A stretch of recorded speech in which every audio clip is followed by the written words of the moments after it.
Welcome to the Universal Monsters Podcast, the show waiting to be optioned into a feature film. I'm your host, Jake, author of The Devil's League and creator of hot quality content, and with me, as always, is the creator and host of Screenplay Archaeology, Kieran Head, aka Bruce. How you doing? Good. All right, and joining us as not per usual, but this month is the first appearance of Jason Ginsburg. How are you, my friend? Very good. I'm very happy to be here talking about this very strange piece of content. He's, of course, referring to 1997's House of Frankenstein. I almost said Dracula. 1997 House of Frankenstein, which is a weird two-part TV pilot, but they called it a mini-series because it didn't go anywhere.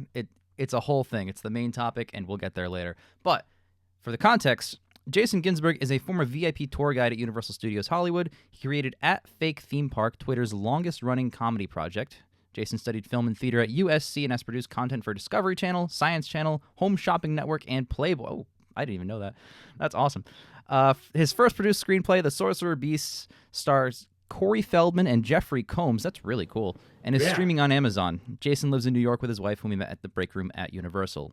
That is quite the resume. I'll be honest, you sent me that bio and I glanced it and I was like, oh, okay, cool, Universal Studios and stuff. But damn, you got quite the street cred out here. Thanks. Yeah, I think the perfect place for me is this podcast. Oh, well, I'm flattered. Well, what is this show? If the audience is wondering, every month my fine co-host and I, and of course a guest on occasion, break down a bunch of Universal monster news across movies, shows, theme parks, physical media, and anything else regarding these classic monsters. After that, we discuss the topic and the title of the episode. So, before we get to some news, I just want to start off with the reason that he's really here, the reason that he reached out, which is, of course, a not brand new, but relatively new song. I think it came out late last year. A song called Halloween. For Halloween, perfectly timed. A song called Children of the Night that I believe you co-wrote it with someone else. You want to just tell us about what this song is and how it came to be? Yeah, I wrote the lyrics. Edward Garcia Rascon wrote the music. I hired him to kind of co-write it with me. It is a love letter to the classic monsters. It really has not been a song about multiple monsters since Monster Mash. That was just sort of a novelty, goofy song from the early 60s. So I thought the monsters should just deserve something more grand. So like an idiot, I thought, well, I'll write it. So I can't write music, but I can write lyrics. I am a writer, as you mentioned in some of the bio there. So I hired a composer. We were trying to kind of create something between gothic symphonic metal and a Broadway show tune. Something that had some storytelling to it, but had that sort of goth horror sound. I guess the closest thing would be like Phantom of the Opera, the Broadway show. It had like kind of the pipe organ, but also there's electric guitars and drums. This is rockin' song. And then the question was, okay, what am I doing? It's about the monsters. What does that mean? I went through all kinds of ideas. One just being, Van Helsing is singing and he's hunting all the monsters, which seems sort of counter to the idea of celebrating the monsters. I thought I'd be having one monster sing, but it's just like the Monster Mash. Just, you can't just say we had a party and the mummy was there and the Wolfman was there. That's not a story. That's just pointing out monsters and naming them, basically. Yeah. So finally, I thought about the films a lot and thought, in some way, all the movies, I think, really are love stories. Whether it's misguided love or unwanted love, but it is really about a monster and a woman. I mean, you could have the Phantom and Christine, Frankenstein and the Bride. Dracula was really Dracula and the Mummy are basically the same story in both pursuing a woman, his like lost love reincarnated. Dracula came out on Valentine's Day, 1931, as a matter of fact. So I thought that would be the way to do it. So I have a female singer, the wonderful Brett Alana, and she is singing about dating each monster and why she was attracted to them and why she had to break it off. And then she finally ends up with Frankenstein, which makes her an obvious character in the canon. So that is the song, with hopefully little references that horror fans like you guys will appreciate, musical and lyrical sort of Easter eggs about some of the films and their sequels. So some of the themes from like Frankenstein and the Wolfman are actually in the song during their section. So that's it. It's out in the world. It's on Spotify, Apple, Amazon, even on YouTube. If you buy the song, I get a little money. Obviously, if you stream it, I get like a tiny bit of a penny, which I share with Eduardo, my co-writer. So that is it. I'm thrilled it's still getting people's attention, like you guys here in July. I think any time is monster time for me. That, you know what, you're saying a lot of things that really ring true for me. First, I want to just comment on the song first of all before I get into that stuff. It's a great song. I listened to it, and the whole time I thought to myself, like, this feels like it should have come out in the '60s, like right alongside Monster Mash. Like, it's so authentic, you know. I feel like you've really captured that novelty song style, and you've obviously updated it and stuff like that. But yes, I did catch all of those lovely little references to like lines of dialogue. The title is a line from Dracula, obviously. So, but there's like little hints throughout, and that was really fun. That was a great time.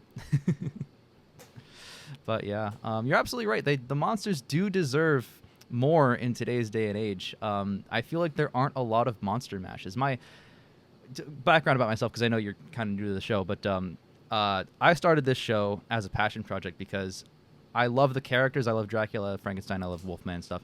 But my favorite thing in the world are the monster mashes when they come together, whether it's on screen or in media in general, in TV, whatever it is, and that just like I really feel like the house movies of old, they're respectable, but they don't exactly do what I kind of imagined like could have been done with those characters even at the time, So just yeah, this is a fun little project you worked on. Shameless self-promotion, because that's what all podcasts are, right? I wrote The Devil's League. It also came out Halloween last year. It is basically the house movie I've always wanted to see. But when you were describing your song, I was like, oh my God, this is literally like, yeah, I felt from a place of like, these monsters deserve more. They deserve representation. They deserve a story that entwines them all. And I was like, fuck it, I'll write it. And I just I got that vibe from you when you were writing your songs. I was like, oh, no way. That's so relatable. But yeah, no, so that's awesome. It's really cool. You reached out to us to like promote your song and stuff like that. But then I did the Uno reverse, and I was like, I'll do that, but I'm going to rope you into one of these big topics. And now we're not going to do it yet, but we're going to, of course, get to 1997's House of Frankenstein. So before we get there, I have a couple pieces of news. Now, this month was a slow Universal Monster News month.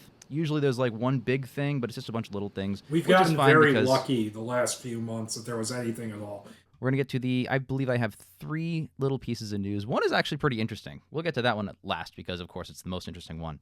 So, to start us off on our wonderful journey here, the Universal Monsters Frankenstein comic has finally revealed some details about the upcoming story. Now, I don't know if I would have even brought this up. Bruce, you sent this to me. Yes. I was like, oh, okay, well, I'm not really reading them, so I don't know if I can speak on, like, what I think about them. But I thought this was fascinating because apparently each issue is going to delve into the story behind one of the body parts that make up the monster featured in 1931's Frankenstein. So I read that and I was like, whoa, I have not thought about a story that's done that before.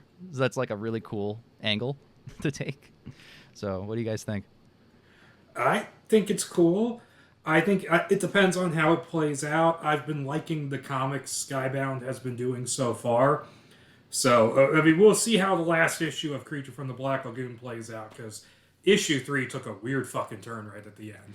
So I saw that there was a news cycle about issue 3 being either excellent or terrible. It's really strange the way it ends.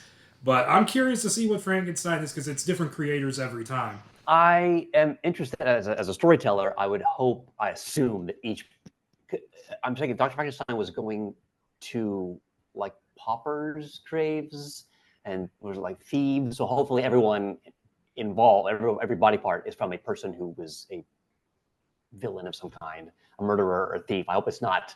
That'd be more fun, I think, than innocent people who are just living their life. There's no story. They're just a regular person who lived their life and died, as opposed to a thief who was then killed.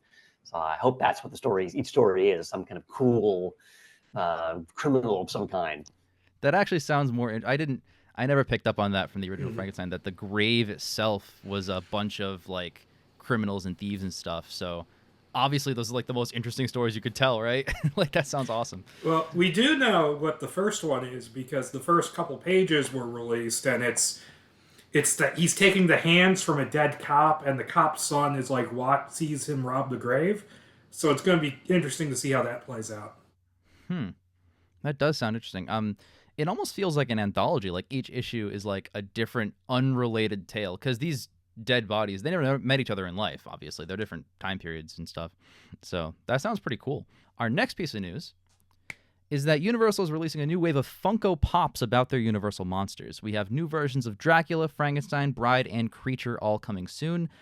As a man who owns many of the previous ones already, I can tell you that the upcoming ones looks slightly more detailed versions as the old ones. Like, they look like the old ones, the same molds and stuff, but I'm going to point out a couple things. The scar on Frankenstein looks more prominent. Dracula's eyes look more imposing.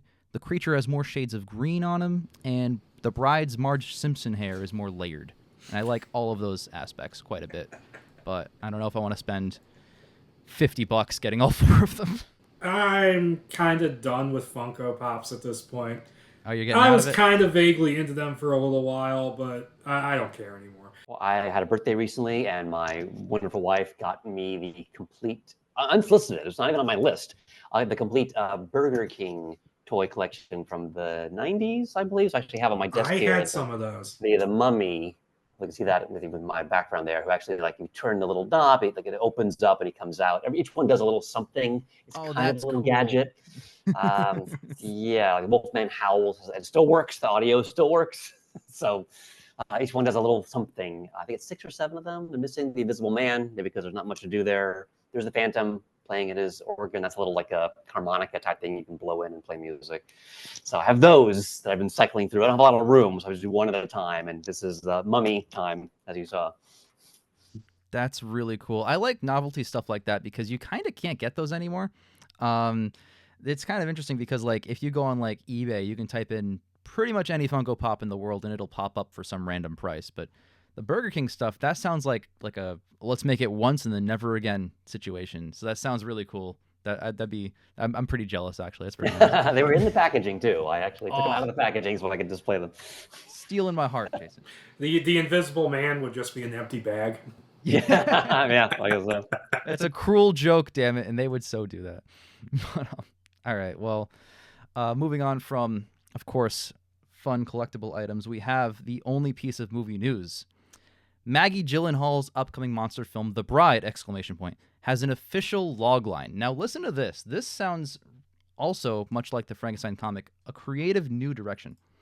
A lonely Frankenstein travels to 1930s Chicago to seek the aid of Dr.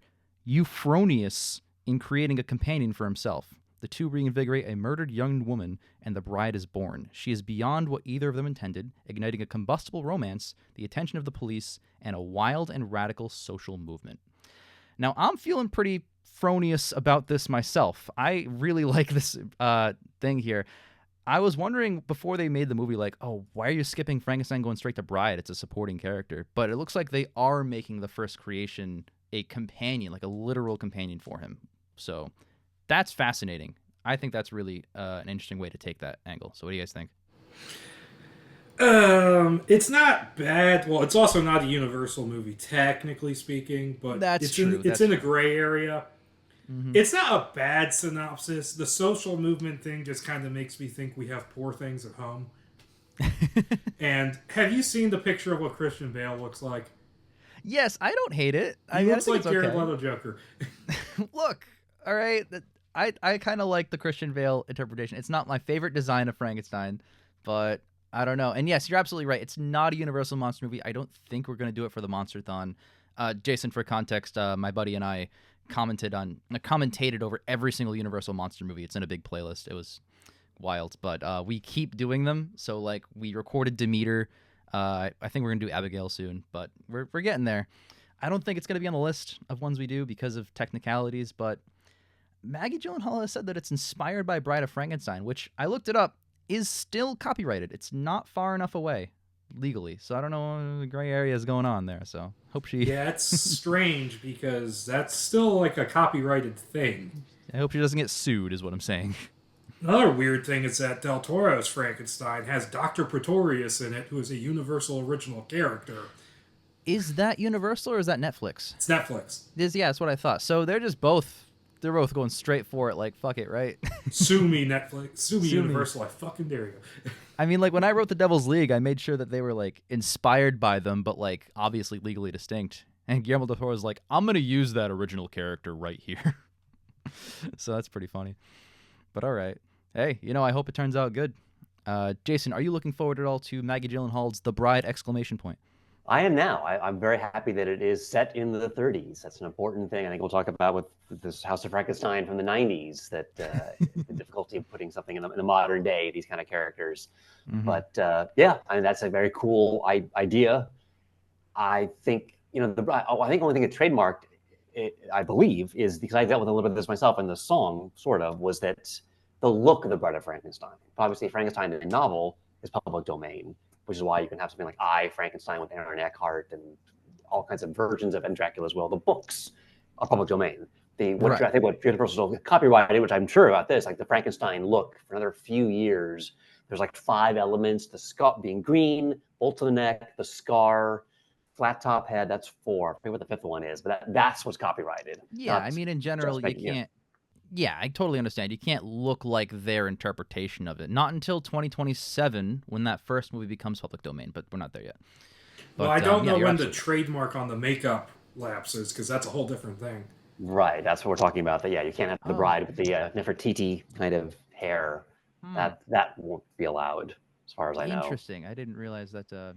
Well, I mean, The Bride was in 1935, so if anything, 2031 would be that film's expiration. So even if Universal were to sue, I mean, Maggie Gyllenhaal could have just waited, and she's just not making the movie, but like she's directing it. The studio could have just waited a few years, and then they'd be out of it anyway. So I guess it's not that big of a deal. But I don't know. Universal, I hope they're not petty about it. They're probably not. I mean, they didn't sue over Monster Squad from the 80s, even though they're flat out using their interpretations, which is hilarious. They look different enough, just different enough. Just barely different enough. Creature had like a different face, and everything else was the same. And a tail. And a tail. And a tail, yeah. Yeah, I guess he never had a tail. That was interesting. Yeah, But I right. do find it funny that Universal has been trying since at least the early 90s to do a Bride of Frankenstein remake, and Maggie Gyllenhaal is just like, hey, hold my beer. I mean, if Universal's not going to do it, they've spent ever since 1935. Jason, this is like a peeve I've mentioned on other shows, but The Bride is one of their most beloved and iconic characters, and she gets the one movie. She's barely in it, and they literally never use her again for sequels or remakes or anything up to this day. Like, everyone else shows up in the House movies, and not even everyone else, but like a lot of other ones do. Everyone else gets remakes, and even in like their monster mashes later, like Van Helsing is like I guess the most recent one. She's still nowhere in like that's I don't know. Like that's and Universal invented it. Like The Bride in the book was like Victor was in the middle of maybe doing a bride to make it for that guy, but then he canceled it. He canceled the creation. So she's not even a character, which means Universal literally created that character. So they're doing nothing. And I don't know. I'm kind of hurt by that. Yes, I mean, the only female monster. Interesting that Universal for Epic Universe has gender swapped Dr. Frankenstein to a woman. Like I said, add another female character. I hope the bride is still in there because I feel like she's such a great character. That's definitely Universal saying, hey, we're sorry about them all being dudes and the one girl we just eshed off to the side. Because the only other female Universal monster by technicality is Ape Woman from Captive Wild Woman, and they're not. That does not have any publicity about it, so there's no way. You got a whole trilogy, too. She got 3 films, she did. I'm thinking Invisible Woman, although that was really more of a comedy. Oh, man, that movie was questionable. Non-canon spin-off movie. Yeah, I know. It broke canon. It's in the DVD collection. DVD collection. It is technically allowed. All right. Well, with all of that wonderful news down and out of the way, we are here to talk about the title topic, which is, of course, 1997's House of Frankenstein. Now, I was going to ask it sincerely, but why the hell did you pick this? What did I pick it off the list? Yeah, you were the one. I had never seen it before. It was totally new to me. I thought it'd be something, I have been doing various podcasts and interviews about the songs as it came out last year, and have been revisiting the films in various ways and writing about them. I still write articles about them on occasion. So this was like, I had no idea what this was. In fact, it takes place in LA, which I lived there for many years, even after USC. I thought it would just be something to kind of learn about as well, and to see maybe it was good. Maybe there's some good ideas there. I think there are good ideas there, but obviously overall is not a beloved project by even the critics, not just the fans. The critics, according to Wikipedia, no one really enjoyed it at the time. I will agree with you that there are good ideas here. Uh, we'll get there. But I guess that's your history with it. Bruce, what's your experience prior to this episode with 1997 House of Dracula or Frankenstein? I keep saying You keep saying how. I mean, it should be called House of Dracula, right? yeah, Frankenstein's a supporting character in it. But whatever. But no, my history with this thing is that when I was a kid, I had this movie guide called like the Creature Feature Movie Book or something like that. I don't have it anymore. And I just saw there was this thing called House of Frankenstein 1997 in there. And I'm like, what is this? It went way back in my head. And then like maybe a year later, it was playing on Sci-Fi Channel and I watched it. And I completely forgot about this thing for like 20 years. So you have like vague like childhood memories of potentially There's a watching couple parts things of it. I remember very specifically. I remember the vampire monster form. I remember that, but I remembered it wrong. I remembered him having like demon horns. I remembered them like taking a helicopter to the Arctic and taking the monster out of the ice, and I remembered the insane surgery scene at the end. But this is something that I didn't forget it necessarily, but it went to the back of my head until I think we started talking about doing this show, and I'm like, wait a minute. So it sounds like you remember clearly the first 10 minutes and the last 10 minutes of the 3 hours. Yeah. So you just blocked out the whole 90% of the Like, I remembered it was like a cop thing, and it was like, there's a nightclub in here somewhere. There is, in fact, a nightclub in there somewhere, yes. It is present. And it keeps Jake showing up. White is not. You can't call it House of Dracula. Dracula's not in the film. Yeah. Never mentioned in any of the 3 hours of content. That is true. We were pointing that out because we were texting about it prior to. I think I was done with part 1, but watching part 2, and I was like, Dracula does blah blah blah blah blah. And Bruce, you were like, he's not even in it. I don't even think they call him Dracula. I was like, really? Because I was waiting for the name drop, and sure enough, to start to get into what we think, there's no word Dracula spoken. But Frankenstein, apparently, the Mary Shelley book is like canon. We'll talk about that because that But it's kind also of a makes book? sense. Yeah, that's my point. Like it is canon in the fact that 1997 House of Dracula. Fuck. 1997 House of Frankenstein is supposed to be an in-universe sequel to the book, but also the book was published and written by Mary Shelley. So it's having its cake and eating it. It's like multiple continuity of real world and fiction together. I've seen that in other things, but usually they explain it in some fashion. This just goes, like, no, book exists, monster exists, fuck you. I've seen Dracula adaptations where they're like, oh, Bram Stoker was inspired to write it because he got haunted by Dracula or he met him. I don't fucking like the they really exist. shitty sequel novel that Bram Stoker's great grandnephew wrote, where Bram Stoker is a character. Really? I haven't read it. I heard about it. It's really, something special. really bad fan fiction, basically. And he makes Bram Stoker into like a bad guy. Oh no, that's his own relative.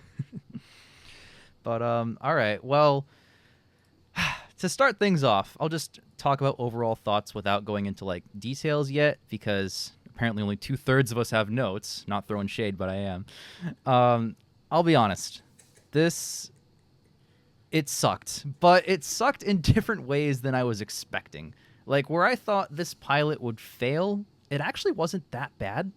I'll elaborate later. But to sum up now, it was wild and very out of left field. If you paid me, I couldn't have predicted where the story was gonna go at all. Like it just ended up in such crazy places. And to complement it with what little praise I have, they didn't hold back. They full sent. They're like, we're going for it. We're going for the big stuff. We're doing all 3 of these monsters as crazy as possible, except the Wolfman, which was disappointing. But they tried to go really hard, and I at least applaud that. As a storyteller myself, I applaud that they didn't restrain themselves much. But that's about how I feel. Who wants to get into some specific details? We all can. Sure. I'll start with a sort of general overview like you, that I think one mistake for me, having lived in both cities, LA, I don't think it's a monster kind of city. It's too much sunshine. It's too nice. It's too flat and sprawling. New York, where I'm talking to you from right now, that's the place that is cold and has gargoyles, it has scary old buildings, it has lots of shadows, it has bad weather. Yeah, you guys are full of crime over there. Yes, I mean, perfect. yes. So, I mean, so is LA. Yeah. yeah, that was an odd pick to do it. I'm sure it's cheaper. I assume to do in LA, but I thought how would this be just already be better being in New York? I feel like, and that is not as a partisan. I guess I've lived in both places. And then the other thing is, I think maybe this is a bigger discussion to have, is this illustrates the problem that I'm not sure has ever really been adequately solved. Getting the three major monsters in a story together. What do you do with them? You have Dracula, who's always evil, Frankenstein, who's always sympathetic, the Wolfman and the werewolf kind of go back and forth. Oh, there you go. I don't know if I don't know if Van Helsing did it. I don't know if the Monster Rally movies did it.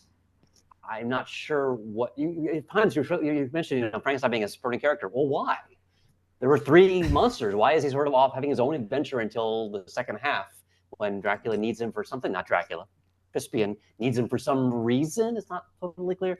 So it's tough. I don't know how to do it. Maybe Jake, from the book, are they all three heroes? Are they all three villains? So you kind of touched on something, and I do want to get to Bruce's thoughts as well, but I just want to touch on your point real quick. You're freaking nailing it. This is an issue I've had with the House movies, where Frankenstein is barely in House of Frankenstein. The second half involves him. The first half is a solo Dracula film, which has nothing to do with the rest of the story. Its own movie, in both House of Frankenstein and House of Dracula, I used that term correctly this time, Frankenstein really only shows up at like the end to just like blow up the house for like 2 minutes maybe and throw a guy through a window potentially, and that's it, and it just ends.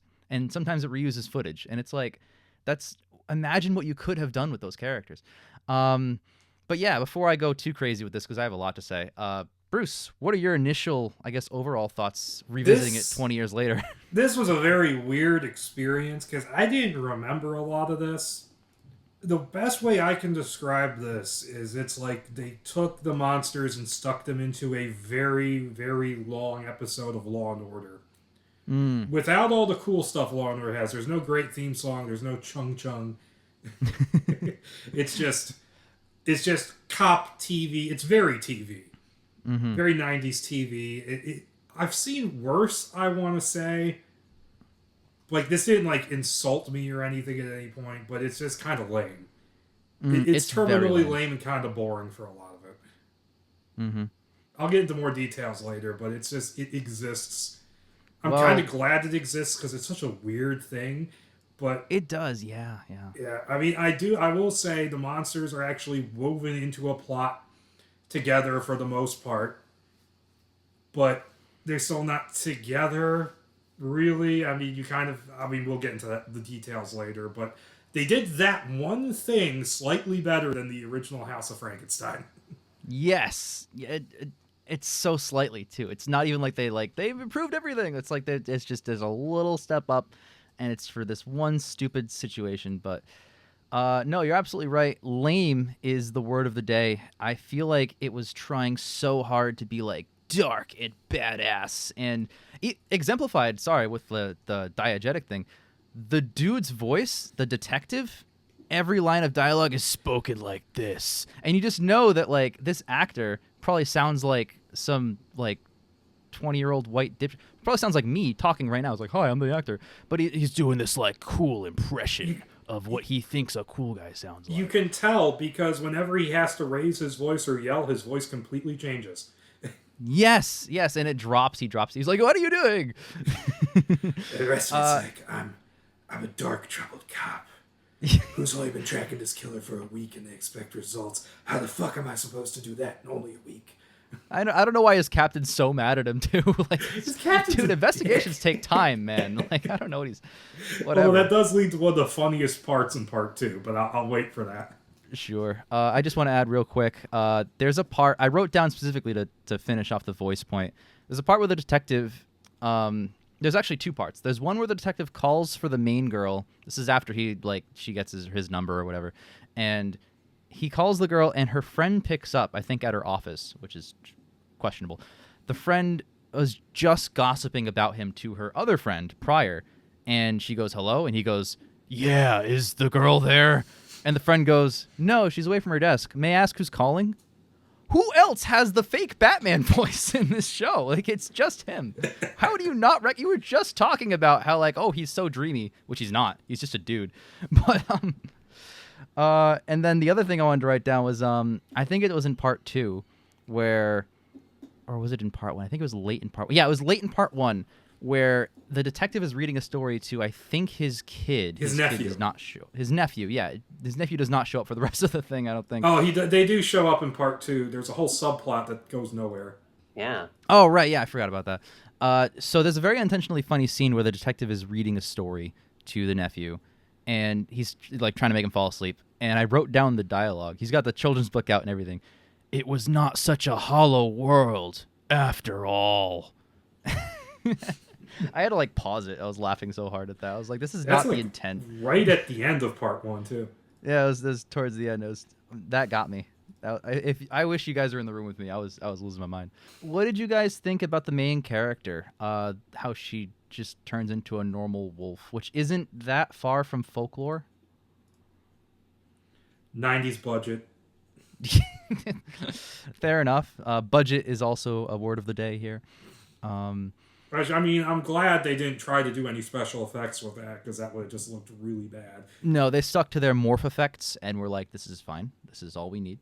I thought she was really unintimidating, not just because she turns into a normal wolf, which is very defeatable for a normal guy with literally any weapon, but just the fact that like she spends very little of the movie transformed into the wolf. She's mostly just like kind of scared and confused. Yeah. Towards the end, she gets like kind of confident. I guess that's like starting to be like an arc, but it's not explored enough. Obviously, it's a pilot episode. You're not going to get much there, but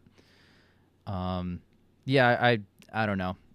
Jason, what's your ideal version of werewolves? Is it a normal wolf?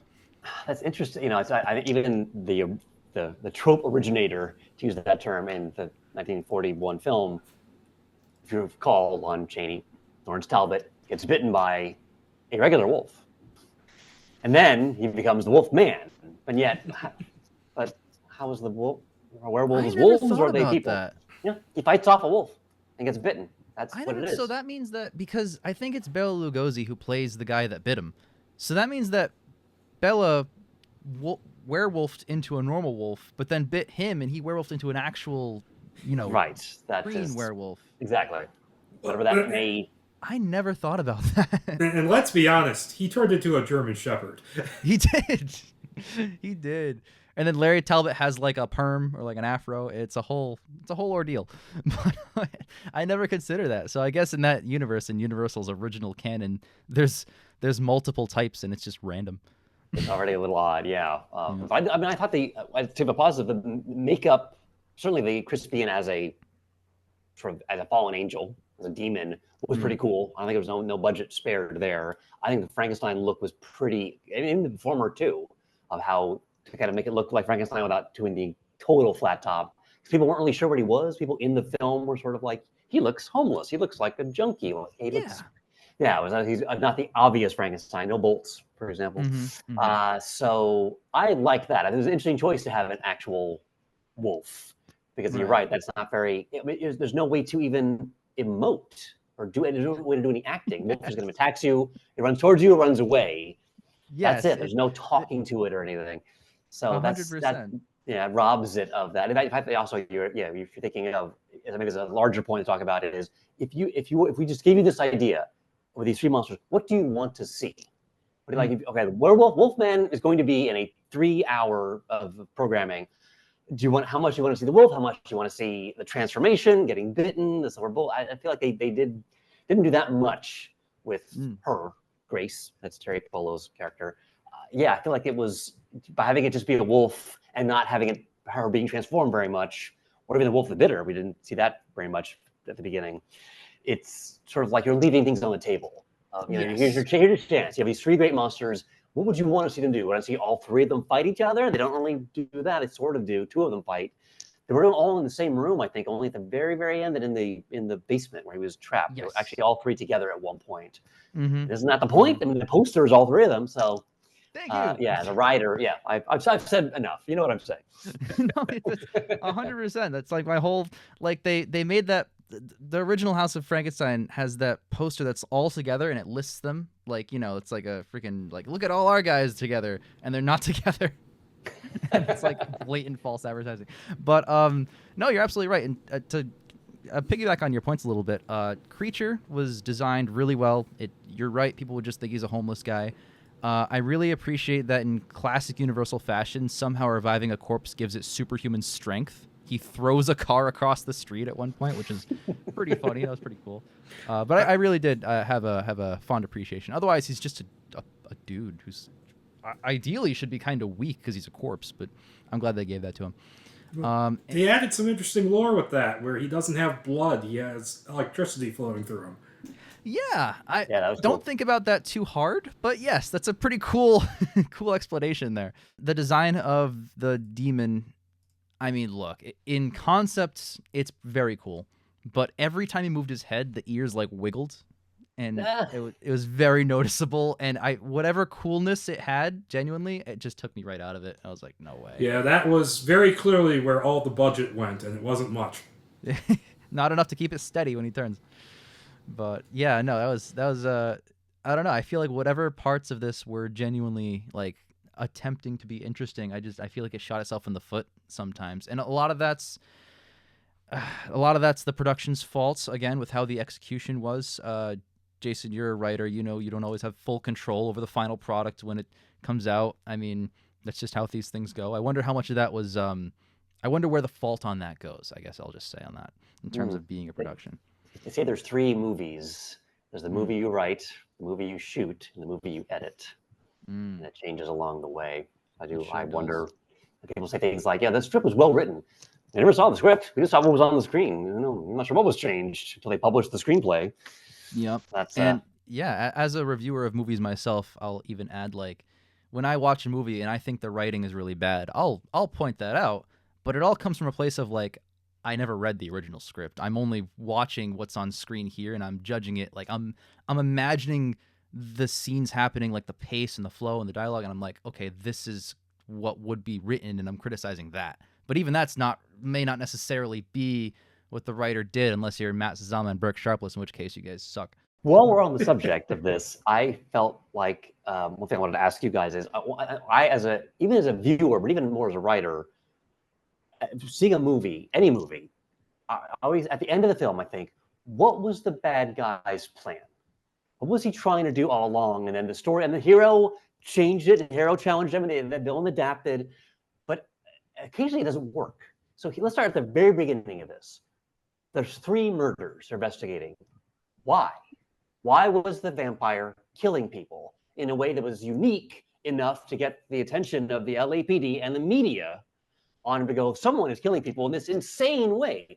Why would Crispian do that to draw attention to himself? That's how the movie begins. Before race is even anything. That's what the bad guy is doing. He plans to do that and to display Frankenstein's monster in ice in his club, even though he could have just bought a dummy and done the same thing. No one would know. Everyone thinks Frankenstein is fictional. So that was my first thought. I'm trying to go back to the beginning and going, what was the point of this? What exactly was that? The point of the film, the point of the bad guy, eventually his want became, he wanted Grace, he wanted to fall in love with him, he wanted to defeat Coyle, the detective. But in the beginning, it's just, there are murders happening. Why are there murders happening? What was the bad guy doing when we met him? You're touching on. I actually remember somewhat. He's apparently killing witnesses because his Wolfman sidekick blabbed about something, and so he's getting rid of people who know. And the explanation for why he's being so dramatic about it is because not Van Helsing says that, he's a master vampire, so he's arrogant enough to think it doesn't matter. But we never go back. Also, they call him the Night Raptor. Do you think that's because Jurassic Park 2 was coming out the same year?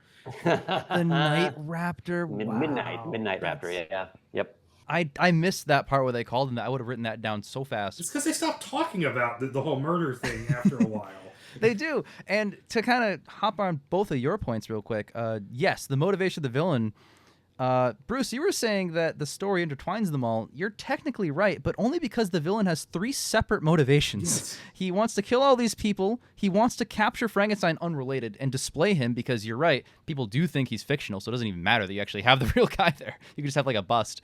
And then he also wants to seduce and make his bride the girl. And I'm like, none of those connect. Only 2 of those happen to connect because the detective, by chance, happens to start liking the girl and her to him. But that's the most like contrived situation, and not for nothing, but that romance too was in classic Universal monster movie fashion. They meet in one day. The next day, or I think it's 2 days later, she's literally saying, "I can't love you, not Dracula, because I'm in love already." And it's like, you fucking barely know this guy. You met him like twice. You had like dinner. The least professional cop ever, striking up a romance with a person of interest on an open case. Yeah. Yeah, no, it's hilarious. But also about motivations, his reasoning for wanting Frankenstein, I swear, changes like 3 different times. Because he wants to put him on display, and one thing I did think was like, I did kind of like, because it's the only connection to the original House of Frankenstein, besides having 3 monsters, is that his little sidekick who goes get the monster out of the ice is named Niemann. Who's the mad scientist from House of Frankenstein, the 40s That's one. funny. But he's like, no, don't revive him. I want to put him on display. But then later, he's like, no, come join me. We're brothers. And then that doesn't go anywhere. And then later on, he wants him because of something to do with his immortality, but it's not clear what it is. If it's he wants to get rid of his own immortality, or if he wants to be more immortal, because the dialogue was confusing. I think that dialogue was confusing because I'm going to wager a guess. I've been involved in projects before. I think that dialogue was confusing and slightly out of character because that ending where he jumps into the fire was not part of it. It's very out of left field. And that's like the only dialogue scene that sets up the fact that he wants to die, even though he doesn't the rest of the 3 hours. So maybe they threw that in there like as an added thing of like, we'll enhance his character. But instead it just comes out of nowhere and it's just like, this is not consistent at all. Yes, so I don't know. I'm speculating. He's like, oh, I want to die, but then he's like, join me, Grace, become immortal, blah, blah, blah. Yeah, that's what I mean. Like, it makes a lot more sense if he is like classic Dracula, where he's like, join me, be my next bride type of situation. And even like where he turned the roommate and like, I thought they were going to elaborate more on the bride situation where it's like, how many brides does he have? Is it 3? Is it 1 today? Are you setting up your next one in front of your current one that you just got? I don't know. They should have went a little further into that because that didn't make much sense as I was watching it. Yes. Also, speaking of funny voices, Crispian's accent slips constantly. He has an accent from nowhere. Like, it literally, I don't think that it comes from any country. I think he's making it up on the day on set. Yes. Because some scenes it's like flat American accent, and then he goes into like different shades of British. Mm-hmm. Yes, and he's like pronouncing like this sometimes, where he's over enunciating, but trying not to be Bela Lugosi Dracula, but trying a little bit. I thought it was Sometimes laughable. I sound very Irish. I don't know if that was the director being like, make it more vampire-y, and the actor being like, okay. Whatever. Maybe it was a choice. We'll get to the monster crossover stuff, but I'll mention one scene now. The moment where Dracula shows up at the building, crashes through the window, lands right near Frankenstein, and then, like, in this hullabaloo, gently puts his hand on him and goes, "Come, we are brothers." It's like, oh my god. Whatever that scene was going for, it didn't accomplish. Also, I do think it's funny they established that Grimes owns California, basically. That was funny. So I'm like, oh yeah, so you own like the most expensive property in the world. That's another thing that isn't, and I think that's more to Jason's point too, that's not elaborated on. I don't think it's appropriately set in that area of the world, even the country. There are way better places in the country you could have put that story. I think owning New York and the criminal underground makes a lot more sense. I also was curious, one thing we maybe haven't talked about yet is the title. The title location, House of Frankenstein, is a nightclub. And I thought, what happened? Is it just for vampires? Or is it open to the public? So what is it? You know, if I said to you, we're going to make a movie about a nightclub run by a master vampire in LA, sure. And in LA at night. I mean, LA has all these famous nightclubs, a famous rock and roll history. I feel like we didn't really see much going on there. We didn't see, are they are they drink? If there are vampires there, are they drinking blood? In fact, do vampires drink blood? That didn't seem like it ever came up, and no one was ever. They mentioned there was little blood at the scene, but is he drinking it? I mean, do vampires need to eat anything? Now imagining him like killing someone gruesomely at the scene, spattering blood, and then going around everywhere like, I gotta lick this all up. I don't want them to find Like me. the House of Jack Oh Bill. my god! Yeah. So that's what I wondered about the House of Frankenstein club itself, and then also sort of the like canon. What is a vampire? They can go out in the daytime. Dr. Kendall, CHH Pounder, told us that, but again, the blood aspect. Do they have to feed? How often do they feed? Is where they feed the club? Wouldn't the club have some kind of secret compartment? It had his office, but would the club would have, you think, a secret, like abattoir or something where they do kill people? If they are killing people, if it's just a club, then it's not very scary. So what was this club? It's the name of the miniseries. Yeah. Name of the show. It's that they can have a big loud shootout at the end set to a Smashing Pumpkins song. Oh my god. Which that just made me laugh because I'm like, oh, it's the trailer for Last Voyage of the Demeter. 100%. I thought it was really funny too because to the club point, 1 year later, Blade comes out, and that opening scene does so much to establish what that club is, what it's for, the vampires that are there, why Blade is even there in the first place, the point, basic fundamental storytelling things. I feel like that opening scene with way less screen time than 3 hours just gives so much more information in this quick little action bit than this pilot does with the whole thing. Because you're right, they visit the club sometimes, but they never go into it. Usually it's like a detective or two, not even the main guy, being like there was that scene where they walk in and they're like, we got to talk to the Grimes guy, and the bartender's like, not home or something, and they get a drink, and then it like pans down and this other dude is working with them. She's like, oh, well, you got to make a phone call or something. I don't even remember the dialogue, but like I'm watching the scene and I'm like, whatever the message is not being conveyed. Like the motivations here, I don't think any of them are getting expressed properly. I don't know. I think right from the execution, it was just doomed from the start. So.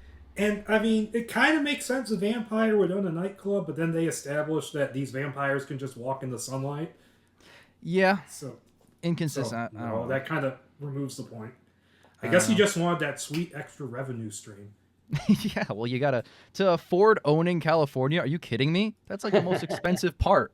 And they're like, oh, it's this hot new nightclub, and whenever they show it, it doesn't look that busy, and it doesn't look that impressive. No. Yeah, it's not spooky. It's not spooky. a vampire nightclub. It evokes a lot of imagery. If that's what it is. If it's supposed to be like, no, I just do this for the masses. Vampires aren't allowed here. You could do that too, but it sort of seemed like it was kind of both. The bartenders were vampires, but maybe the patrons weren't. Yeah, absolutely. And like it was unclear what the patrons were even like. It felt like a normal nightclub. It felt like he just like Lucifer, where he just got bored of running hell, so he just opens a nightclub in LA, and that's it. And that's just the premise. That's funny and quick, and there's no need to go deeper into that. But this didn't even have that. It was just nothing. I mean, I have a theory as to why this nightclub is in it. Hit me. It's so that they have a reason to call it House of Frankenstein. Mm-hmm. Well, I guess House of Crispin Grimes didn't really roll off the tongue in the marketing department. So House of Wolf Guy, who's the bad guy from Mighty Ducks 2. Oh, he's barely there. Can we talk about that guy for a minute? What, the evil guy in the trench coat who the keeps evil chasing Wolfman, the guy who looks like he's in like a Norwegian metal band. Yes. Edgar. I forget his name. Edgar. I also forget his name. They I just took notes. casually get rid of him, not even all the way through the first part. Mm-hmm. Right, and he's a bad wolf man. That's what I was saying earlier. Like so now we have a good wolf person who doesn't hardly ever change. We had a good villain who could have been killed maybe a cooler way. He bites her and then is pretty much gone. I guess one more scene where he's killed, or at least driven off. I forget. All right. Well, shoots at the wolf, and the wolf just runs away. You're touching on something. Maybe my biggest point of the whole show, honestly. I want to talk about the way that Man-Bat from Batman. Good to see his Batman's Rogue Gallery, getting screen representation finally. Stealing my joke from the Discord chat. Yeah, exactly. I'm flagrantly plagiarizing what you said. Right at the end, they finally established that there'd be a massive confrontation between Frankenstein and Crispin Grimes. And what does it amount to? Frankenstein tackles him over the edge of the railing. This is, again, mind you, I've watched this for 2.5 hours so far at this point. And they tumble down in the living room, and I'm thinking, oh, shit. Waited 3 hours for this matchup, and it's finally going to pay off a little bit. And I'm like, oh, my God. Frankenstein literally just stakes him in like 5 seconds after they hit the ground.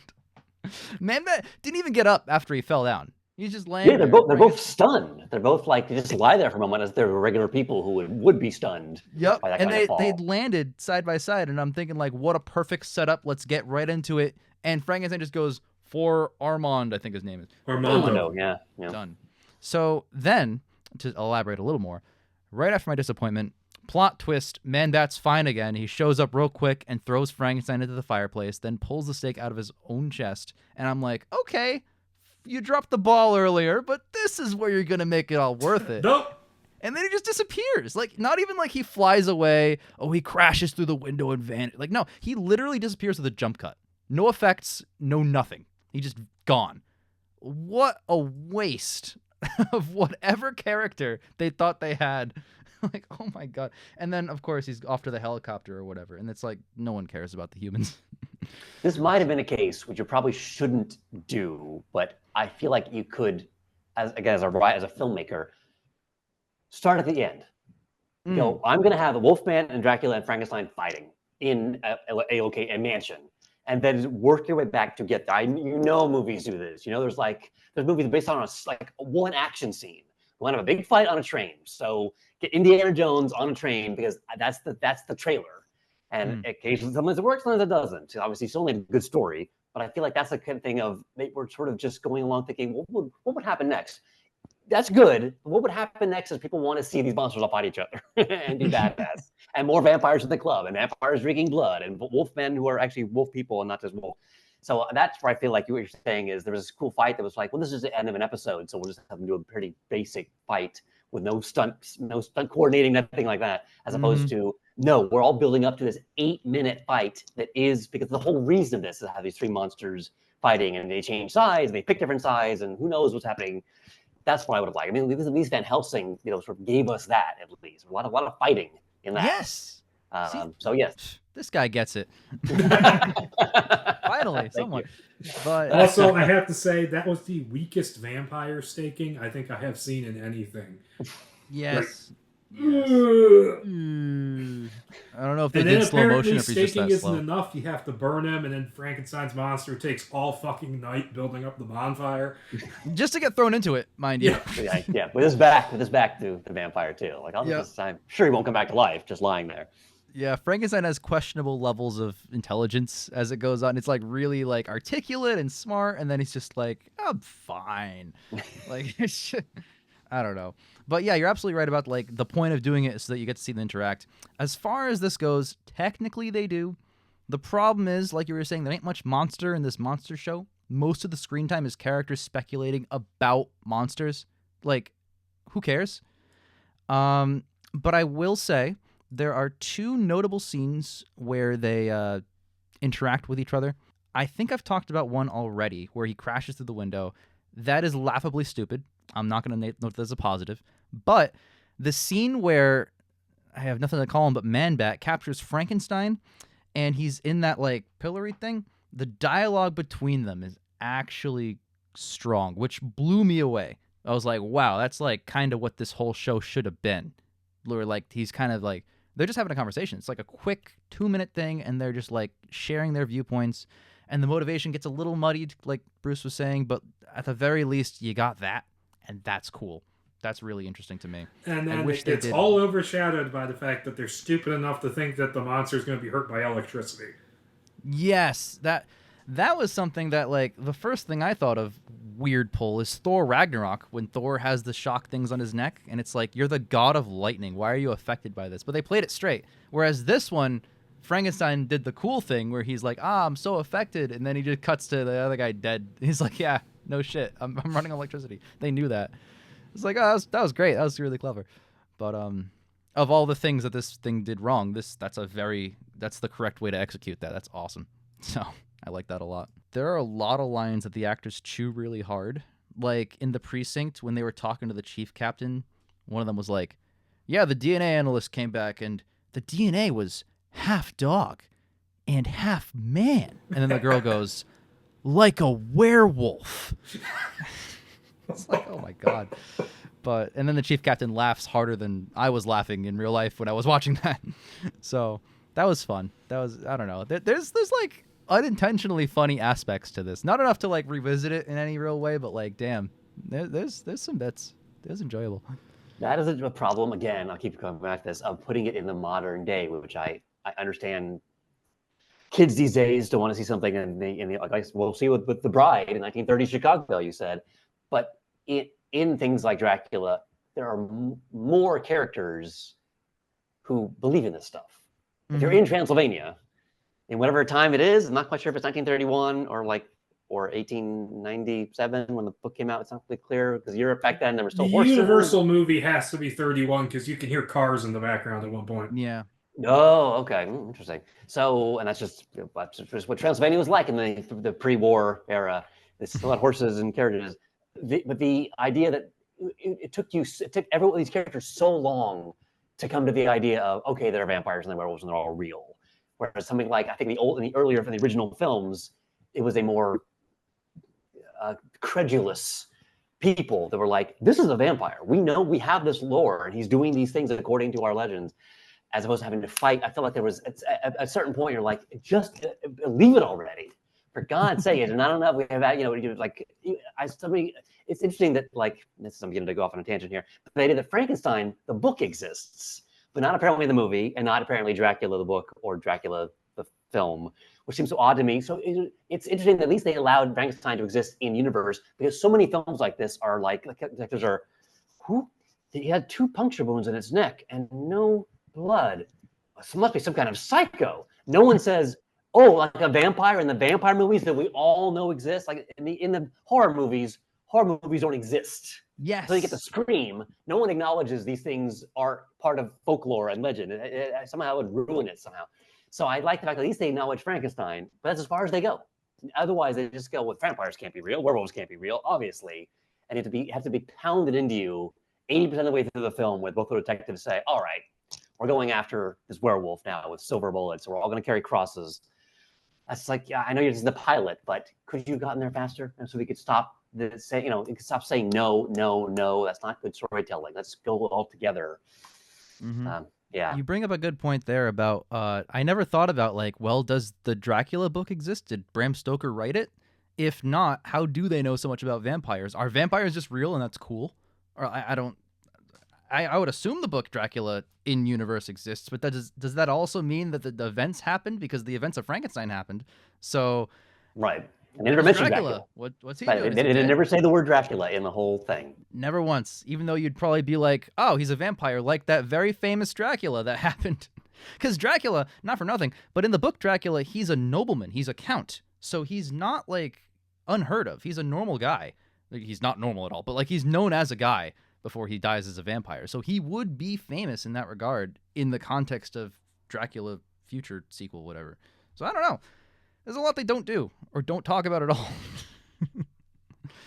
I think it's really funny too how we touched on the werewolf once and then just never went back to it. We talked about the guy. Anything. She didn't do anything. I think she's you literally get one just scene there. at the end where she leaps down the staircase in slow motion. Mm-hmm. As soon as it became slow-mo, I'm like, oh, they're going to show off a werewolf effect, but it's actually just a morph effect and sucks. And then it was a morph effect. Thank you, Zack Snyder, for directing this scene.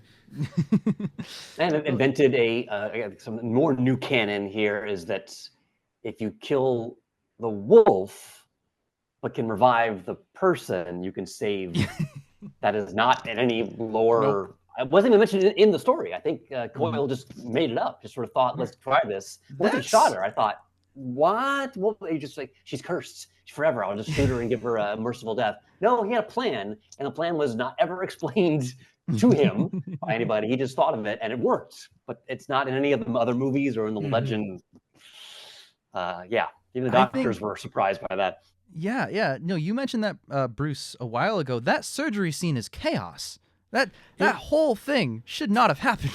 No, it's so weird because on one hand, I can see the logic and it's semi-clever. It's also completely insane. It's complete. There's no way. Okay, so he shot the wolf, right? he seems really cool shooting the wolf. I'm like, oh, okay, his character took a turn. Maybe he's heartless. He's against he monsters shoots now. in the leg, so it's not a fatal shot. Fuck him, right? But then all of a sudden he's like, actually, I love the wolf, so I'm gonna pick up the wolf and then like leave. He Fireman Frankenstein. carries it. He's like, you guys, you two most destructive people in the movie, just stay there. You're fine. I'm gonna leave. And he heads out. He goes to the surgery room. He's like, here, repair this wolf under gunfight. At gunpoint, yeah. At gunpoint, everyone repair gets this a wolf. gun in this fight. And they're like, okay, we'll try and repair the wolf. We can't. It dies. It flatlines, turns into a person. And all of the doctors are like, cool with it. Like that just happens. And then at the end of the scene, after they bring it back, he leaves, and the doctor, one of them is like, what just happened? Like now one of them is like, oh shit, a wolf transformed into a person. Yeah, they don't do the classic crime movie thing where they get the surgery done at the vet, which would have been hilarious. That would have been so funny. If they have to like do like the CPR, what is it called? The shock defibrillator. Defibrillator, the shocky boys. They defibrillator, but like it's at the vet, so it's like really small or something, or they don't have it at all. They have to like work around it. But no, that would have been great.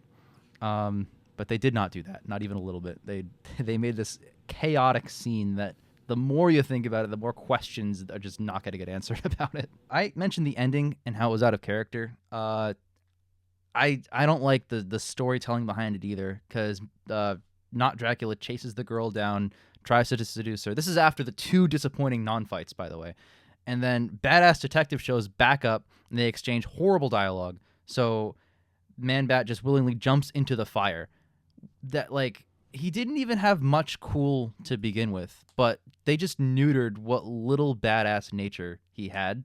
Just completely. He's like, I actually, you know what, this whole time, even though I've been playing like all the cards, all the top, I actually would like to die. Please, thank you. I would like to die and kill myself now. So I'm just going to do that. You guys be in love now. I'm going to head out. Peace. Fire. It's like, you don't even need Frankenstein to die. You could just stake yourself and jump in the fire. You didn't need to do the killings. They're not important. Because you already said that he was arrogant enough to not think it mattered anyway. So why do the witnesses being alive matter at all if he's so arrogant? Like, I don't know.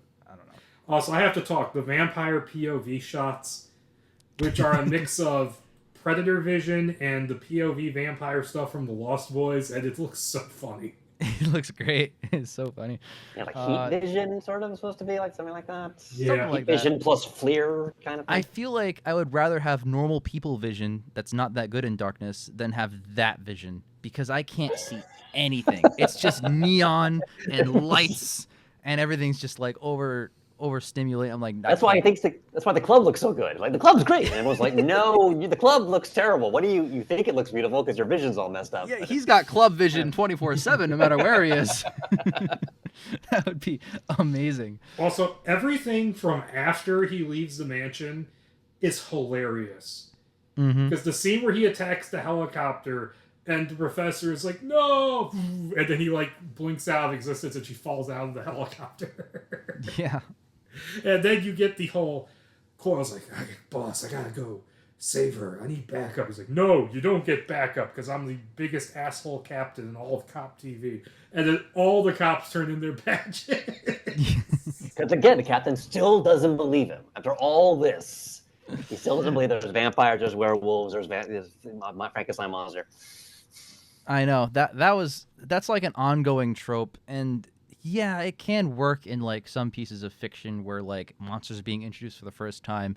A, not for the first time. Frankenstein the story actually happened. B, more importantly, they spend so much time with the captain being like, monsters, werewolves, vampires. Y'all are crazy. Like, they go so far with that like it literally takes the end with this horrible walkout where everyone's like, I quit to help the main guy. I quit to help the main... Like, no one cares about him. It's never just established. That scene from Rudy where everyone turns in their jerseys. Yeah, it's never established. But, like, in Rudy, they established that the team actually gives a shit about Rudy to some extent. Yes. Whereas you never see him talk... I think he talks to, like, one of his colleagues, the girl colleague, maybe a few times. He talks to his partner a few times, if you remember that character. Yeah, he talks to that person. He just randomly dies in the middle of part 2. Yeah, so it's not... I don't buy that at all. And every single cop in the precinct, you're fucking kidding me. The whole entirety of LAPD resigned that day. I also think it's funny. His partner's name, going by Wikipedia and IMDb, is One Cha-Cha Chacon. Yeah. Cha-Cha was his nickname. They talked about that. Yeah. When he died, he finally got a name. Oh my god. That is so funny. Notice we haven't talked that much about Frankenstein. Yeah, we I kinda gotta into the say, design. first off, I find it funny when I checked IMDb and I found out this is the guy who played Crazy Joe Davola on Seinfeld. But also, wow, what a cut. but also, he's supposed to be the character from the book. Yet he goes through basically a repeat of his story from the book, where society rejects him. He meets a blind guy. It doesn't go so well. Yes. Basically, society rejecting him because he robbed a Gap. Yeah, so they kind of redo that, and they kind of go the Bride of Frankenstein route, where the guy teaches him how to talk. Yeah. Here's the thing. This show is specifically a sequel to the book Frankenstein. He was articulate in the book. Bride of Frankenstein has him learning English because the movie Frankenstein couldn't talk, and it's a sequel to that movie. So it makes no sense here. He should have come out of the ice at least somewhat articulate. But instead, they redo Bride. He's like, bred good or whatever. And the monster is just like, 7 years ago, like, there's this whole... I think it was just because they wanted to do Bride again, but it doesn't fit here because Bride doesn't fit if the continuity of the book happened. Yeah, exactly. So I think they confused themselves for thinking that the movie was canon, which is not true. Right. So they don't have the rights for that at all. Maybe they do have the rights. I mean, well, the this Universal is an production. NBC Universal production. Is it Universal? Well, before the merger. Yeah, but Universal was at the end of the very end card. Wow, I think I'm more mad at it now because they could have used the actual versions of these characters. They could have. They had no reason not to use Dracula or even mention. I mean, Dracula's public domain even then. He was even then, but like at the time, at least I was thinking like, oh well, they want to take like a new direction to be separate from the House movies, whereas they could have just had the rights to the House movies the whole time. So I don't know what was going on there. That's how they use Neiman. Exactly. Just that one name with nothing else similar. I have a couple more notes here, but I've kind of shared most of how I feel about it. Just want to mention real quick, the first time fake Dracula transforms, that was like a train hitting me. Like, whoa. They're really going for they're full sending this. The man is in the makeup and the ears are wiggling. Like, damn. They saw the Bat Monster from Coppola's Dracula and said, let's do that, but they didn't have the money for it. It didn't have the money for it. And I love, and again, like I don't like the show at all, but I have to respect that they full sent, because a worse show could have just had him with like fake black eyes and then like fangs or something. But they were like, no, let's do the monster, even though it's very limited time and budget. These CG wings that pop out the back of his suit and then disappear when he falls. That happened, but then when he's flying, it's like this like still image superimposed. Yes. His body is not moving, and the wings are just going up, down, up, down. It's they hold the camera over his Yes. shoulder like it's a weird video game, like it's Superman 64. Yeah, I literally thought of Superman because it's like he's just there on a green screen, but he's just making this pose and it's just nothing happening, and I thought that was really funny. So yeah, no, again, props for full sending. That's the vision you had, and you did not compromise for budget or time. You wanted to make a monster, you put a monster in there. That's fantastic. Wish you did the same with a werewolf because you didn't do much there. Also, if you're going to make a book Frankenstein, make him look like Book Frankenstein. They even say in the part 1 exactly how Mary Shelley described him. Like, he looks nothing like him. No, yeah, because in the book he's yellow skin, he's got long hair. Maybe he got a haircut before he got frozen in ice. Maybe, and you could see like the musculature through his skin. Yep, whereas in this one he's got more makeup on his skin, so it's harder to see the musculature. Even that line, again, I keep coming back to this, is just the way Mary Shelley described him. That was fiction. When did we decide? And that's something for me to go, well, let's stop, let's pause the scene. I'm okay with it, but you should discuss that more and not just have this one line like, oh, so this is a world where these things were real and vampires are real. Like, okay, that's. But there's no Dracula. There's right. There's no Dracula. Like it's one thing to go if it was an actual book, but it's a novel. So Mary Shelley wrote a novel. She made it up. Now it's real. That's a big thing. Let's discuss that. But now they that never one address line, it. like we said. Yeah. Yeah. There's other movies and stuff that have done that, and they address how she knows. But this one's just like, nah, get that nightclub in there. Yeah. So we can justify the title because the house is the house of the not Dracula guy. House of Dude is just not the title. That it's just it would have been so much worse, I guess. House of Grimes, but it's Frank Grimes from The Simpsons. Ain't nobody's tuning into House of Grimes. Oh, you catch the latest episode of House of Grimes last night? Yeah, it was great. They didn't do effects again. No. Man, I could not imagine this as an ongoing series. It would be like really crappy, like procedural episodes. Like, oh, in this one we have the Mothman. Is that what they would do? Do you think they would? That has like, to be what it would have been. Monster of the Week, you think? Yeah, because this is height of the X-Files. I guess so. Like, Dracula, not Dracula, Frankenstein and Wolf Girl are like the supporting characters in an ongoing detective story. Yeah, but Frankenstein got on a boat to go back to the Arctic. Wolf Girl is cured, and now I guess the professor is going to be a wolf woman now because she's off in like that shaman's hut from Thomas Jane Punisher movie. Yeah. And, okay. And the vampire sidekick is now a vampire. I mean, or was he all along? He was all along, I think. I think he was all along. Yeah. Because that was not established at all. That's what I got from the ending shot where he just evilly smiles. If you're a normal guy, you're not evilly smiling. You're just like, oh, my boss died. That sucks. Like, but no, now you're the boss, maybe. Again, they should have gone way further into that, but they just chose not to. I would give anything for CCH Pounder to be the wolf woman in like a potential show that would have happened. If this show came to pass, if they developed a full season, I'll be honest, I think I'll give it one more episode because a lot of pilot episodes are trash to great shows. But it just depends on the direction they take, and I think even it's kind a lot of of first seasons are trash though. True, but I don't have that kind of patience in my life. You tried watching Star Trek: The Next Generation? Dear God, that first season's god awful. No, I never got into Star Trek. I've seen the movies, but I'm intimidated. There's so much. I don't know. Yeah, there's too much. There's too much. I don't know what to do. And then Alex Kurtzman made 7 more shows. He did. They're still greenlighting shows. They won't stop. I have one more note. I'm just going to say that, and then we'll pass it off to any other notes that you guys, well, just one of you took. I want to say the effects, no, the action scenes are non-existent. Like, they consist of a guy looking scared. This is like the first action scene. There's a guy who's like, oh no, it cuts to a random hand in like the void of space moving toward the camera, then back to the screaming guy pretending to be hit by the hand, no blood or anything. Like, I could film this right now on my iPhone with nobody else in the room and it'd look just as impressive. And I really hate to say that because, again, I appreciate what went into this. But damn, like, you didn't even try. There's so much you could have done. I have a note on the music. Forgettable? Which is funny because it's from Don Davis of Matrix fame.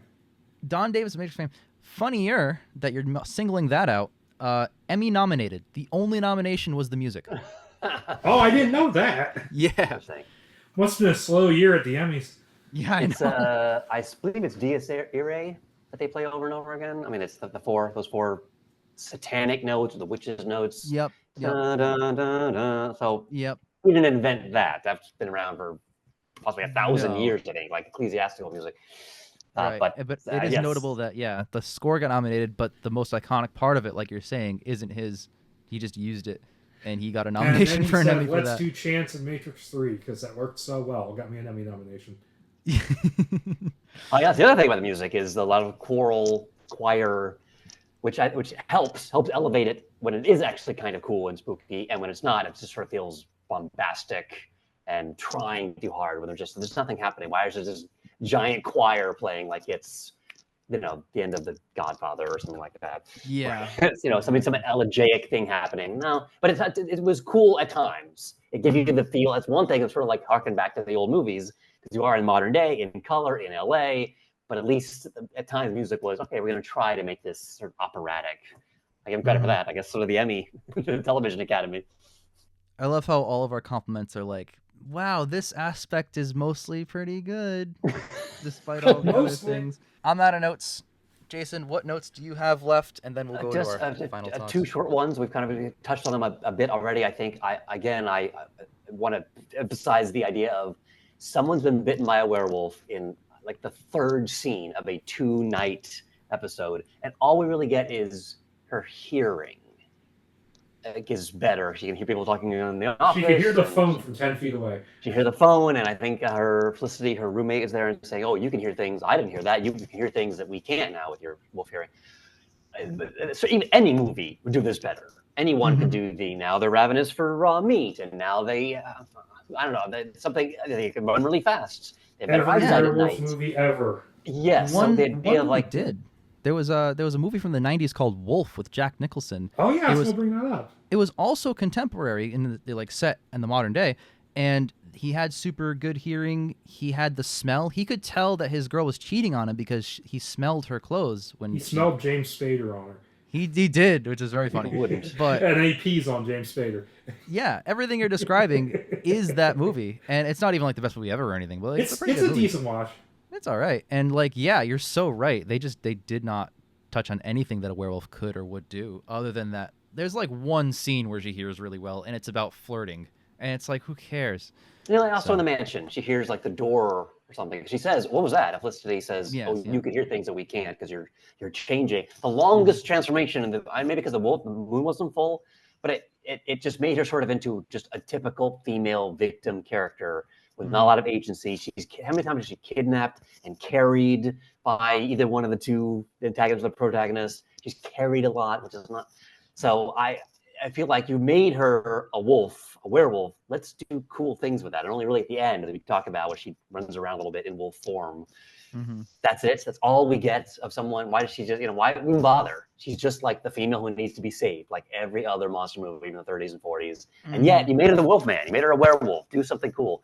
So you use your hearing for more than that. You use your hearing for something. Keep the evil werewolf around and have her fight him. Yeah. Yes. A wolf on wolf fight. Which Wolf does.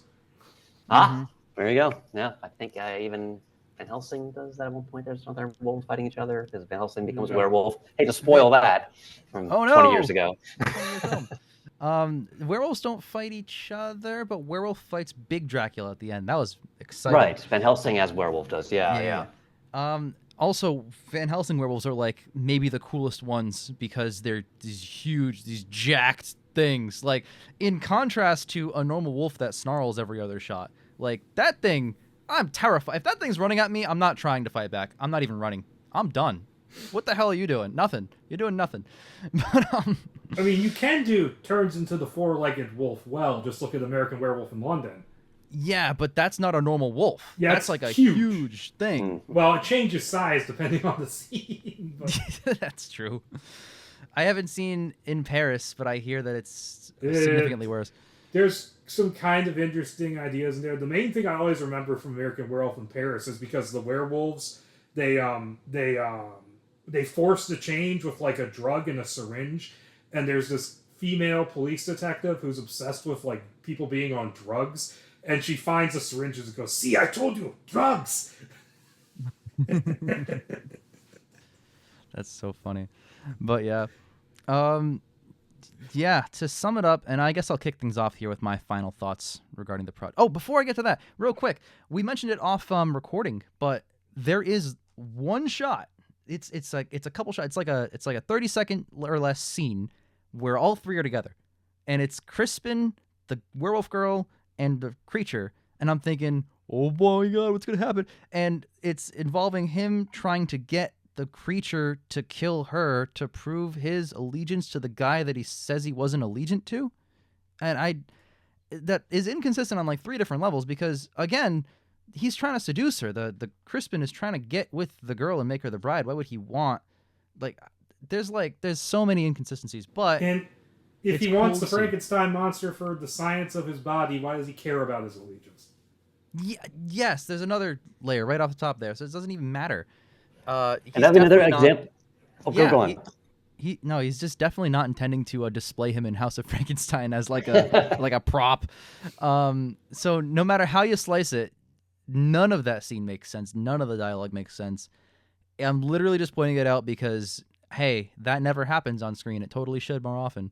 And that would be even that, to go back to my other point, even being terrified and being strangled and with a evil person on either side of her, that doesn't make her turn into a wolf.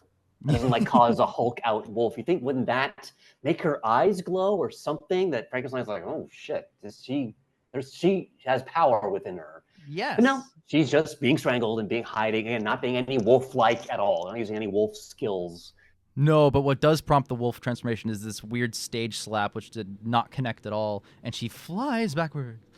And then she looks at him and then like waits a little bit and it's like, am I gonna be a werewolf? Yeah, I guess I'll be a werewolf, and then becomes a werewolf. It's like, Also, how it was lame. hilarious in that scene where she runs and hides in the corner, like that's gonna help. In the house of not Dracula, she's like, I'll pick this corner of this room of his house that he's right in with me. Oh man. Anyway, my final point, and then I want to pass it off to you guys because this is a good discussion. I hate to be so scathing because I have a lot of love and respect for monster mashes like this. I made one because the more need to exist.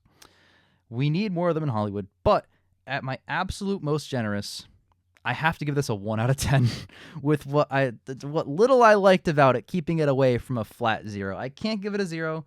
There are positive things here. I give it respect. I really thought about it too, but I was like, no way. It doesn't stand up. There's no way. It's so bad. Almost every decision creatively was either questionable or destructive to the pilot trying to be made.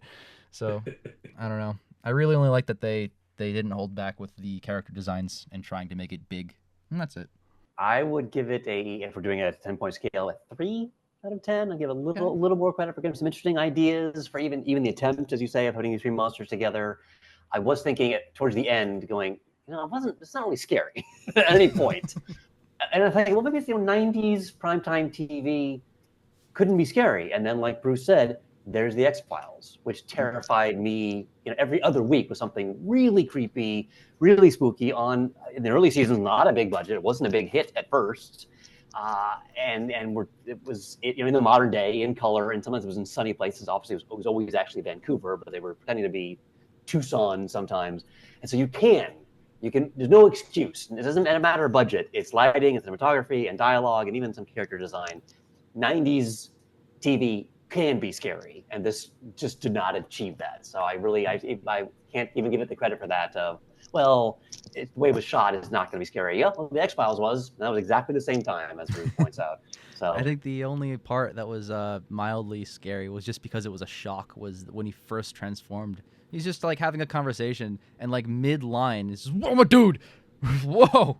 That was like right a before system he shock. turns Guy Pearce's wife from Memento into a vampire. Yes, yeah, that was a system shock when I watched John that scene. G. sucked my wife's blood and made her a monster. Exactly.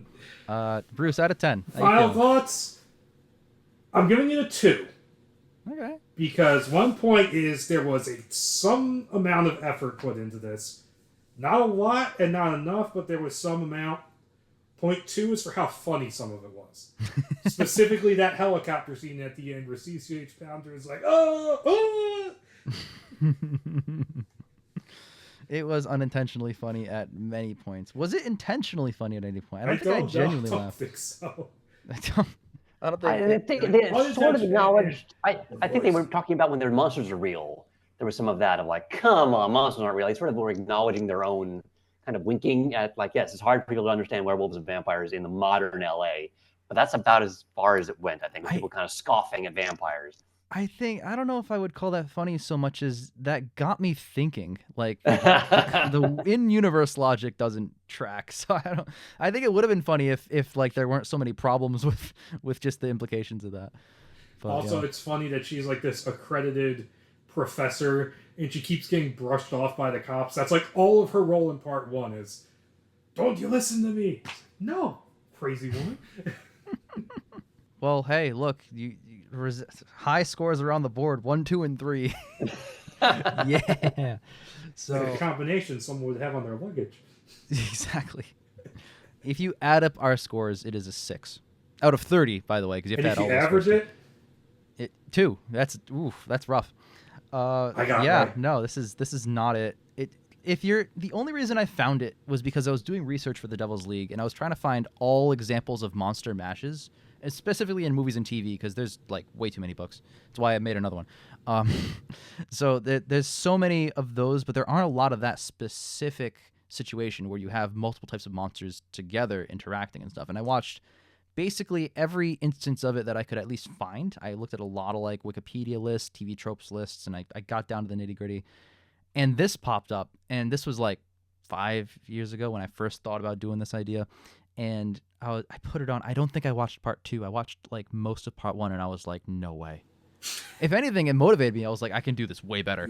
So, but yeah, so I just wasn't about it. So that's the only reason I found out about it. But then, of course, recently, you, Bruce, brought it up as like a potential topic, and I guess it is kind of my fault because I picked it as one of the 5 topics to send you to choose from, Jason, and then of course you chose it. We're all guilty here. We're all guilty of it in some capacity, but honestly, this conversation made the whole thing worth it. It was a worthwhile experience. So hell yeah, my friends, we have reached the end of our show. So I want to give a huge thank you to Jason for guesting on the show. Yes, thanks. Yeah, you're welcome. I want to add in as well, just one more time, just for the people in the back. Children of the Night is now streaming everywhere wherever music is listened to. It is an excellent song about the monsters that is celebrating their classic lore and stuff like that, and just implements these characters in a new creative way, which I always appreciate. Put a link down below, annotation if those are still around. 100% links down below for all the projects involved here. Thanks for being on our show. Thanks for reaching out, and I appreciate you being here and indulging our ridiculous topics of the day. No, I think it's great that you're keeping the Universal monsters alive. That generation after generation, these films are coming up on 90 years, some of them in black and white. No one thinks they're scary anymore. Maybe they're creepy. But the fact that there are young people, I'm not sure I want to count myself in there, young people like you guys who still celebrate these films. There's still value in them. Obviously, the characters are like pop culture icons. Everyone knows the Frankenstein head with the bolts and the scar and the flat top. And the Bride of Frankenstein, like you mentioned, being so iconic. So I'm very glad that this podcast exists. I can celebrate the monsters, the original films, and also these spin-offs and new takes on them, whether it's Universal or not, just because the characters are so great and keep talking to us year after year. So thank you for this existing. Of course. And it is tradition around here, started by Xander, I'll blame him entirely, our first guest, that I will send a signed copy of The Devil's League to all of our guests. So excellent. Thank you. DM me your posting address and we'll work that out. Or just say it live on air right now and I'll type it in. That's also fine, along with your social security number. Yeah, I get that weird guy who keeps making sex jokes in the comments to come to your house. It's one of Ian's friends. He's just... That explains it. He's not a real person. But yeah. All right. Well, thanks again for this wonderful experience, and we will see you all, audience, next time. Have a great day.